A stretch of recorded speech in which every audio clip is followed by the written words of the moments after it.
इतिहास की पुस्तक दूसरा भाग अध्याय 33। इतिहास की पुस्तक दूसरा भाग अध्याय 33। जब मनुष्य राज्य करने लगा तब वह 12 वर्ष का था और यरूशलेम में 55 वर्ष तक राज्य करता रहा। उसने वह किया जो यहोवा की दृष्टि में बुरा था, अर्थात उन जातियों के घिनौने कामों के अनुसार जिनको यहोवा ने इस्राएलियों के सामने से देश से निकाल दिया था। उसने उन ऊंचे स्थानों को जिन्हें उसके पिता हिजकिय्याह ने तोड़ दिया था फिर बनवाया और बाल नाम देवताओं के लिए वेदियां और अशेरा नाम मूरतें बनाई और आकाश के सारे गण को दंडवत करता और उनकी उपासना करता रहा। और उसने यहोवा के उस भवन में वेदियां बनाई जिसके विषय यहोवा ने कहा था कि यरूशलेम में मेरा नाम सदा बना रहेगा। वरन यहोवा के भवन के दोनों आंगनों में भी उसने आकाश के सारे गण के लिए वेदियां बनाई। फिर उसने हिम्मोन के बेटे की तराई में अपने लड़के बालों को होम करके चढ़ाया और शुभ अशुभ मुहूर्तों को मानता और टोना और तंत्र मंत्र करता और ओझो और भूत सिद्धि वालों से व्यवहार करता था। वरन उसने ऐसे बहुत से काम किए जो यहोवा की दृष्टि में बुरे हैं और जिनसे वह अप्रसन्न होता है। और उसने अपनी खुदवाई हुई मूर्ति परमेश्वर के उस भवन में स्थापन की जिसके विषय परमेश्वर ने दाऊद और उसके पुत्र सुलेमान से कहा था कि इस भवन में और यरूशलेम में जिसको मैंने इस्राएल के सब गोत्रों में से चुन लिया है, मैं अपना नाम सर्वदा रखूंगा। और मैं ऐसा न करूंगा कि जो देश मैंने तुम्हारे पुरखाओं को दिया था उसमें से इस्राएल फिर मारा मारा फिरे। इतना अवश्य हो कि वे मेरी सब आज्ञाओं को अर्थात मूसा की दी हुई सारी व्यवस्था और विधियों और नियमों को पालन करने की चौकसी करे। और मनुष्य ने यहूदा और यरूशलेम के निवासियों को यहाँ तक भटका दिया कि उन्होंने उन जातियों से भी बढ़कर बुराई की जिन्हें यहोवा ने इस्राएलियों के सामने से विनाश किया था। और यहोवा ने मनुष्य और उसकी प्रजा से बातें की परंतु उन्होंने कुछ ध्यान नहीं दिया। तब यहोवा ने उन पर अश्शूर के सेनापतियों से चढ़ाई कराई और ये मनुष्य को नकेल डालकर और पीतल की बेड़ियां जकड़कर उसे बाबेल को ले गए।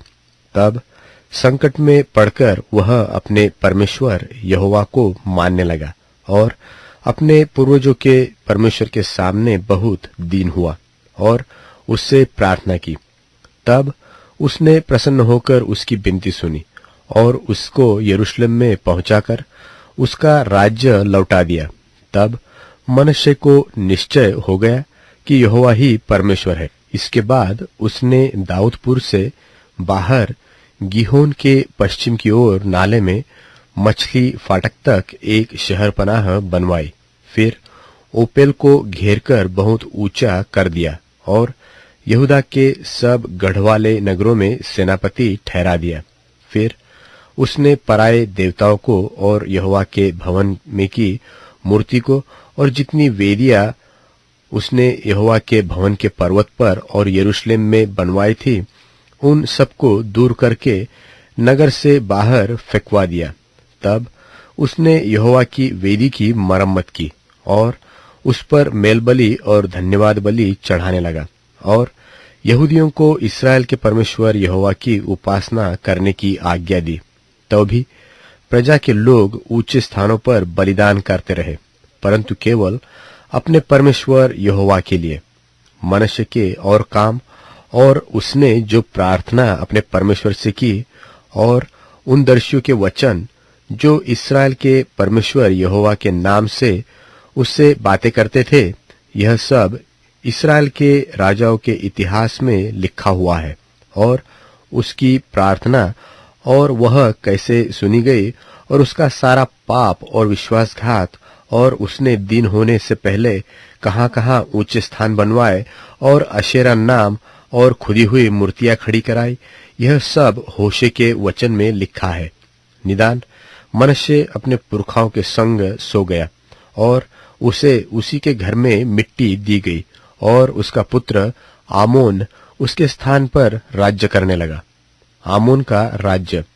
जब आमोन राज्य करने लगा तब वह 22 वर्ष का था और यरूशलेम में 2 वर्ष तक राज्य करता रहा। और उसने अपने पिता मनश्शे की नाई वह किया जो यहोवा की दृष्टि में बुरा है, और जितनी मूर्तियां उसके पिता मनश्शे ने खोदकर बनवाई थी वह भी उन सबों के सामने बलिदान करता और उन सबों की उपासना भी करता था। और जैसे उसका पिता मनश्शे यहोवा के सामने दीन हुआ वैसे वह दीन न हुआ, वरन आमोन अधिक दोषी होता गया।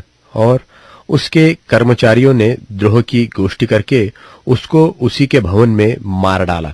तब साधारण लोगों ने उन सबों को मार डाला जिन्होंने राजा आमोन से द्रोह की गोष्ठी की थी, और लोगों ने उसके पुत्र योशिय्याह को उसके स्थान पर राजा बनाया।